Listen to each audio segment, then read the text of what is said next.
Good morning. ৰাতিপুৱা কাম বন কৰি আজৰি হৈ চাহ কাপৰ সৈতে ভিডিঅ'টো আৰম্ভ কৰিছোঁ। সকলো ভালেইনে? মোৰো ভালেই। আজি আৰু বেটীৰ স্কুলৰ ফাৰ্ষ্ট ডে। সকলোৱে আশীৰ্বাদ কৰিব। এইফালে মাহীয়ে তামোল বান্ধিছে, তাৰপৰা এইফালে চাহ দিছোঁ। মই বোলো ভিডিঅ' এটা কৰি থৈ দিওঁ, চাই দিয়ক।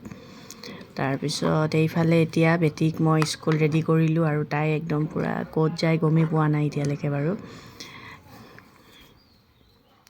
আহি এইফালে পালোহি স্কুল বেটীহঁতৰ। আৰু আজি সিহঁতক মানে ফাৰ্ষ্ট ডে যে এইফালে ৱেলকাম কৰিছে। আমাৰ আকৌ বেটীয়ে কি কয়, তাই এইবোৰ খেলাতহে লাগিছে মানে।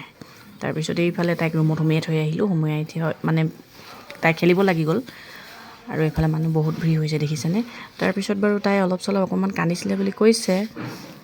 আৰু এয়া 9টাত ছুটি হৈছে, এয়া দেখিছেনে। এয়া কান্দি ওলাই আহিছে তাই, একেবাৰে নেচাই কোচতে নুঠে মানে। কি কয়, নেনামে কোচৰ পৰা মানে। আজিলৈ ভিডিঅ'টো ইমানেই। Bye bye. বেটীক সকলোৱে আশীৰ্বাদ কৰিব।